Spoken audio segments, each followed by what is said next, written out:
Hi guys, welcome back to Vamshi Talks. ఇలాంటి cricket and IPL updates అన్ని తెలుసుకోవాలంటే ఇప్పుడే ఛానల్ ని సబ్స్క్రైబ్ చేసుకోండి. ఇంకా మనం డైరెక్ట్ గా వీడియోకి వెళ్లే ముందు మన లాస్ట్ సిఎస్కే టార్గెట్ లిస్ట్ వీడియోలో ఒక క్వశ్చన్ అయితే అడిగా. ఓవరాల్ అన్ని ఐపీఎల్ సీజన్స్ లో కలిపి ఎంఎస్ ధోని హైయెస్ట్ రన్స్ ఏ టీం తరపున కొట్టాడని అడిగితే మాక్సిమం ఆ వీడియోకి మోర్ దెన్ 50+ కామెంట్స్ అయితే వచ్చాయి. ఈ కామెంట్స్ లో మాక్సిమం ప్రతి ఒక్కరు ఎంఎస్ ధోని అగెనిస్ట్ ఆర్సీబీ తరపున కొట్టాడని ప్రతి ఒక్కరు కరెక్ట్ ఆన్సర్ అయితే చెప్పారు. ఎవరైతే కరెక్ట్ ఆన్సర్ ఇచ్చారో వారందరికీ కంగ్రాట్స్. ఇంకా ఈ రోజు ఈ వీడియోలో ఇంకో ఇంట్రెస్టింగ్ క్వశ్చన్స్ అయితే మేము ముందుకు వచ్చాం. ఇంకా ప్రతి ఒక్కరు చాలా ఈజీ క్వశ్చన్స్ అయిపోతున్నాయేమో, ఒక టఫ్ క్వశ్చన్ అడగండి అని అడుగుతున్నారు. ఈ రోజు ఈ వీడియోలో ఒక టఫ్ క్వశ్చన్ అడుగుతా అనుకుంటున్నా. మరి చూద్దాం ఈ క్వశ్చన్ కి ఎంతమంది కరెక్ట్ ఆన్సర్ ఇస్తారు.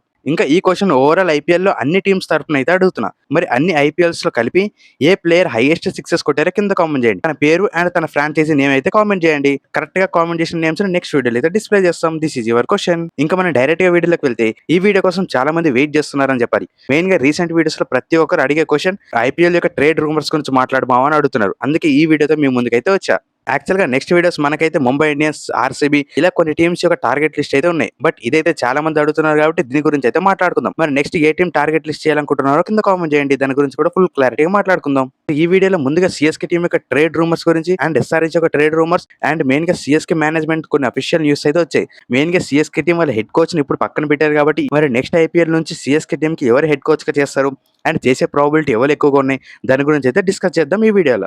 ఇవన్నిటి గురించి ఫుల్ క్లారిటీగా అయితే ఈ వీడియోలో మాట్లాడుకుందాం. మరి ముందుగా సిఎస్కే టీం యొక్క హెడ్ కోచ్ గురించి మాట్లాడుకుంటే ఐపీఎల్ ఫస్ట్ సీజన్ లో ప్లేయర్ గా ఆడి అండ్ నెక్స్ట్ సీజన్ నుంచి ప్రీవియస్ సీజన్ వరకు తనే హెడ్ కోచ్ గా అయితే ఉన్నాడు. ఇప్పుడు సిఎస్కే టీం కి న్యూ హెడ్ కోచ్ అయితే అవసరం. మరి ఇంత సక్సెస్ఫుల్ సీజన్ చేశాక కూడా మరి తనని ఎందుకు వదులుకున్నారంటే మరి దాని గురించి కొన్ని రీజన్స్ అయితే అఫీషియల్ గా సిఎస్కే మేనేజ్మెంట్ నుంచి అయితే వచ్చాయి. మరి మన రీసెంట్ వీడియోస్ లో చాలా సార్లు మాట్లాడుకున్నాం. సిఎస్కే టీం అయితే ఆఫ్టర్ ఎంఎల్సీ లీగ్ వాళ్ళకి రివ్యూ పెట్టుకొని వాళ్ళ టీం నుంచి కొన్ని బిగ్ డిసిజన్ తీసుకుంటాయని చెప్పారు. ఈ రివ్యూలో మెయిన్ గా హార్దిక్ పాండ్యా ట్రేడ్ విషయం గురించి అండ్ నెక్స్ట్ జరిగే మినీ ఆక్షన్ ఎలా జరగాలి అండ్ వాళ్ళ హెడ్ కోచ్ పొజిషన్ గురించి దీని గురించి ఫుల్ క్లారిటీ ఈ రివ్యూలో మాట్లాడుకుంటారని నేను ప్రతి వీడియోలో చెప్తూనే వచ్చా. మరి ఆ రివ్యూ జరగక ముందే ఎందుకో సిఎస్కే హెడ్ కోచ్ ని తీసేశారంటే మరి ఈ విషయం మీద కొంచెం క్లారిటీ కూడా ఉంది. ఎప్పుడైతే ఎంఎల్సీ లీగ్ కంప్లీట్ అయినాక వాళ్ళు రివ్యూ పెట్టుకుంటారని చెప్పారు కాబట్టి బట్ ఎంఎల్సీ లీగ్ అయితే సిఎస్కే టీం ఫ్రాంచైజీకి అయితే ఒక వరస్ట్ సీజన్ జరిగిందని చెప్పాలి ఈ ఇయర్. మెయిన్ గా వాళ్ళు టోటల్ గా 10 మ్యాచెస్ ఆడితే 7 మ్యాచెస్ అయితే ఓడిపోయారు. అక్కడ కూడా స్టీఫెన్ ఫ్లెమింగ్ హెడ్ కోచ్ గా ఉన్నారు కాబట్టి ఈ డిసిజన్ తీసుకోక తప్పలేదని చెప్పాలి సిఎస్కే టీం కి. అండ్ మెయిన్ గా 12th రోజు ఎప్పుడైతే లాస్ట్ లీగ్ మ్యాచ్ ఎప్పుడైతే ఓడిపోయిందో అదే రోజు సిఎస్కే టీం అయితే అఫీషియల్ గా స్టేట్మెంట్ అయితే ఇచ్చింది. స్టీఫెన్ ఫ్లెమింగ్ డైరెక్ట్ గా హెడ్ కోచ్ పొజిషన్ నుంచి ప్రతి ఒక్క ఫ్రాంచైజీ నుంచి తీసేస్తున్నామని. మరి ఇవన్నీ విషయం పక్కన పెడితే ఇప్పుడు మరి సిఎస్కే హెడ్ కోచ్ ఎవరు ఉండబోతున్నారని చూసుకుంటే మరి ఈ అప్డేట్ గురించి కొన్ని అఫీషియల్ రిపోర్ట్స్ అయితే వచ్చాయి.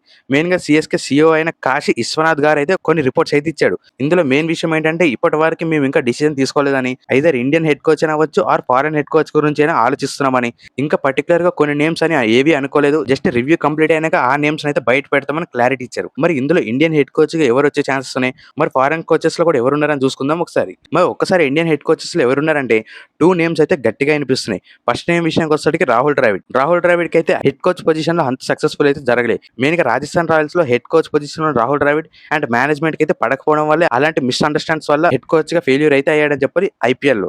బట్ ఒక్కసారి సిఎస్కే టీం మేనేజ్మెంట్ దగ్గరికి వస్తే తన దగ్గర నుంచి బెస్ట్ చూపిస్తాడని చెప్తే నేనైతే నమ్ముతున్నా.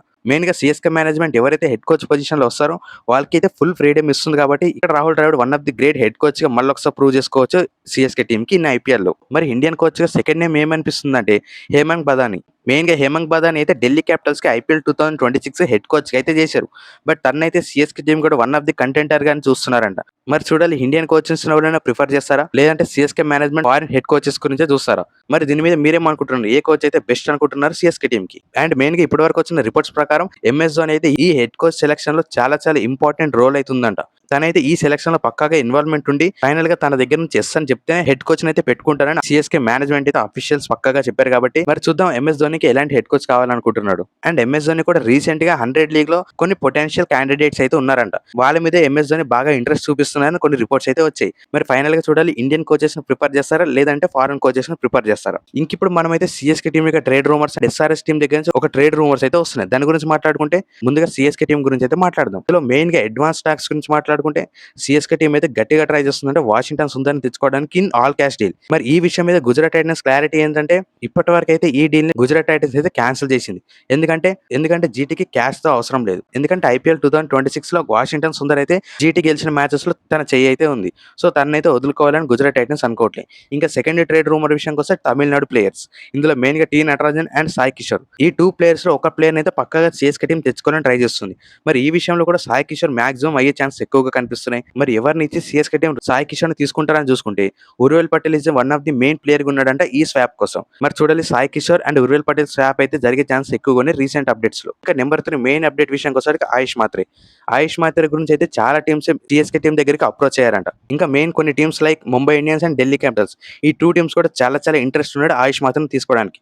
But CSK management directly reject చేసింది ఈ 2 అప్రోచెస్‌ని కూడా. ఎందుకంటే సీఎస్‌కే టీమ్ గట్టిగా ట్రై చేస్తున్నారు ఆయుష్ మాత్రని ఫ్యూచర్ కెప్టెన్‌గా అండ్ ఫ్యూచర్ స్టార్‌గా అయితే తనను చూస్తున్నారు కాబట్టి తననైతే విడిచిపెట్టే ఛాన్స్ లేదు. క్లారిటీ ఇచ్చింది సీఎస్‌కే టీమ్. ఇంకా ఫోర్త్ అప్డేట్ గురించి మాట్లాడుకుంటే మార్కో యాన్సన్ గురించి కూడా సీఎస్‌కే టీమ్ చాలా ఇంట్రెస్టెడ్‌గా ఉన్నారంట. మెయిన్‌గా పంజాబ్ కింగ్స్ నుంచి మార్కో యాన్సన్‌ని తెచ్చుకోవాలనుకుంటే సీఎస్‌కే టీమ్ దగ్గర ఉన్న నేథన్ ఎల్లిస్ అండ్ ఇంకొక బౌలర్‌ని ఇవ్వాలని సీఎస్‌కే టీమ్ అనుకుంటుంది. మరి చూద్దాం ఈ ట్రేడ్ కూడా ఎంతవరకు జరిగే ఛాన్సెస్ ఉన్నాయని. ఇంకా ఫిఫ్త్ ప్లేయర్ గురించి మాట్లాడుకుంటే అశుతోష్ శర్మ. మరి రీసెంట్‌గా ఈ ట్రేడ్ గురించి చాలా రిపోర్ట్స్ వస్తున్నాయి. ఎందుకని మాట్లాడుకుంటే ఆల్రెడీ ఈ వీడియోలో ముందుగా మనం మాట్లాడుకున్నాం Hemang Badani one of the contenders ఉన్నాడు సీఎస్‌కే టీమ్ హెడ్ కోచ్ గురించి. అందుకే ఆల్రెడీ హేమంగ్ బదాని మాట్లాడుతున్నాడంట అశుతోష్ శర్మని తీసుకోవాలని. అండ్ ఈ ట్రేడ్‌లో కూడా కొన్ని ట్విస్ట్‌లు అయితే ఉన్నాయి. మెయిన్‌గా ఢిల్లీ క్యాపిటల్స్ అయితే బ్రేవిస్‌ని అడుగుతున్నారు. ఈ డీల్ కూడా మాక్సిమం క్యాన్సిల్ అయ్యే ఛాన్సెస్ ఎక్కువగా ఉన్నాయి. ఇంకా ఫైనల్‌గా సీఎస్‌కే టీమ్ దగ్గర నుంచి ఇంకొక డీల్ అదే రాహుల్ చహర్. ఢిల్లీ క్యాపిటల్స్ అయితే చాలా ఇంట్రెస్టెడ్‌గా ఉన్నారంట రాహుల్ చహర్‌ని ఢిల్లీ క్యాపిటల్స్‌లో తీసుకోవడానికి. ఎప్పుడైతే కుల్దీప్ యాదవ్ వెళ్ళిపోయాడో ఆ తర్వాత వాళ్ళ స్పిన్ అయితే చాలా వీక్‌గా తయారైంది. So Rahul Chahar is the best option అని వాళ్ళైతే నమ్ముతున్నారు. మరి చూడాలి CSK team all cash deal ఒప్పుకుంటుందా? మరి లేదంటే ఢిల్లీ క్యాపిటల్స్ నుంచి ఏదైనా యంగ్ ఆల్రౌండర్స్‌ని అడుగుతారా? ఇది సీఎస్‌కే టీమ్ యొక్క ట్రేడ్ విషయాలు. ఇంకిప్పుడు ఎస్ఆర్‌హెచ్ గురించి మాట్లాడుకుంటే ఆల్రెడీ లాస్ట్ ఎస్ఆర్‌హెచ్ టార్గెట్ వీడియోలో ఒక క్లారిటీగా చెప్పా. మరి మెగా ఆక్షన్‌లో ఎస్ఆర్‌హెచ్ ట్రావెస్ హెడ్‌ని రిటైన్ చేసుకునే ఛాన్సెస్ తక్కువగా ఉన్నాయి కాబట్టి ఈ మినీ ఆక్షన్‌లో తను రిలీజ్ చేయొచ్చు. లేదంటే ట్రేడ్ చేసుకునే ఛాన్సెస్ కూడా ఇప్పటి వరకు వస్తున్న రిపోర్ట్స్ ప్రకారం అయితే ఉన్నాయి. సో ఎస్ఆర్‌హెచ్ టీమ్ ఇప్పటి వరకు వస్తున్న ట్రేడ్ ప్రకారం పంజాబ్ కింగ్స్ తో చాలా ఇంట్రెస్టెడ్‌గా ఉన్నారు స్టోయినిస్‌ని రీప్లేస్ చేసుకోవడానికి. మరి ఈ ట్రేడ్ కూడా జరుగుతుందంటే మాక్సిమం అయితే డౌటే. ఇది ఒక ట్రేడ్ రూమర్ గానే భావించవచ్చు ఇప్పటి వరకు. మరి చూడాలి ఐపీఎల్ ఆక్షన్ దగ్గరికి వచ్చే ముందు ఒకవేళ ట్రావెస్ హెడ్ మంచి ఫామ్ లో లేకపోతే అప్పుడు ట్రేడ్ చేసే ఛాన్సెస్ ఉన్నాయి ఎస్ఆర్‌హెచ్ టీమ్. ఇది ఓవరాల్ సీఎస్‌కే అండ్ ఎస్ఆర్‌హెచ్ యొక్క ట్రేడ్ అప్డేట్స్. ఇప్పటివరకు వీడియో చూసినందుకు థాంక్యూ.